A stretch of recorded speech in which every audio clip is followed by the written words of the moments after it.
From KUNC and the NPR network, this is In the NOCO, a daily slice of Northern Colorado news and happenings. It's Friday, January 5th. I'm Erin O'Toole. One of Cary Morin's guitars is proudly displayed at the Fort Collins Museum of Discovery. That black Fender Electric speaks to his musical legacy here in Northern Colorado as an Americana artist, or rather Native Americana, as some have dubbed his musical style. It's a legacy with deep indigenous roots that Morin brought with him from Montana and replanted in Fort Collins 4 decades ago. The people that I grew up around influenced the songs that I write and the music that I play, just like any songwriter is influenced by the people that they grew up around. My Crow heritage is definitely rich in unique music and culturally unique. So that provided a different backdrop for me. Morin has a new album coming out later this month with songs inspired by the paintings of Charles Marion Russell, whose work conjures up vivid images of life in the Old West. I met up with Morin at the Museum of Discovery to talk about his musical upbringing and his new project. Now, you obviously have been part of the Fort Collins music scene for quite a while, but you grew up in Montana. Tell me a little bit about that. Was music always a part of your life growing up? Yeah, it was. I had parents that were both interested in music. My father played guitar around the house, and they listened to country music mostly. When I was in first grade, my mom traded doing laundry for a neighborhood lady for piano lessons for me. Oh. And it was kind of funny because the woman would come in and she'd assign me something to do every week, which I wouldn't do. And then when we got together the next week, she would play what I was supposed to play the previous week, and I would watch her, and then I could do it. So she didn't mean to, but she taught me how to play by ear, and I'm forever grateful for that. That's incredible. I was a terrible sight reader. Okay. But through that experience, you discovered you could kind of teach yourself. Yeah, I wish I could do both, really. It's better to be able to communicate with musicians, especially when we're doing projects. But I find ways around that, too. Okay. I would like to talk about your newest collection of songs, and it's called Innocent Allies. It's coming out in January 26th. Mm-hmm.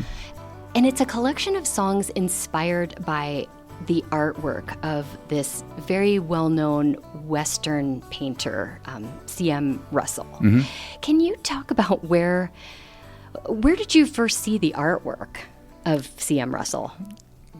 Well, growing up in Montana, everybody sees it from their earliest memories. Yeah. It's everywhere. The first one that meant something to me was a painting that was just always on the south wall of my grandfather's house outside of Lodge Grass, Montana. Mm-hmm. And it almost like was part of the family. I ended up using that idea to help develop this album, the relationship with that painting, and all these other paintings that, as a Montanan, we all grew up around. My time at Charles M. Russell High School. Wait, there's even a high school named for him. Oh yeah, my gosh. In Great Falls. And I think that I might have taken it for granted just because it was always surrounding me. But after both my parents passed and I became in possession of all the coffee table books, it was pretty easy for me to sit down and imagine songs based on paintings, mainly because Charlie had a way of freezing a moment just before all hell breaks loose. The sky is red and the ground is white. Welcome us home from a long cold ride.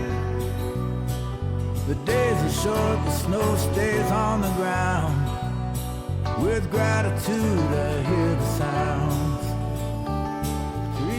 For people who aren't familiar with Charles Marion Russell's paintings, can you describe briefly what the art looks like? Early life in Montana, before fences, landscapes, incredibly accurate images of animals, horses, people, cowboys and Indians. Just life in general. Everybody that had a hand in daily life in Montana. I mean, it's hard to imagine, what this country used to look like without trains and fences and buildings, and grass was everywhere. And if you look at a Charlie Russell painting, it'll help you imagine that. Yeah, the way it used to be. Mm-hmm. I love the idea of bringing these paintings to life through song. Your first single is called Big Sky Sun Goes Down. Mm-hmm. Could you talk a little bit about the process of writing that?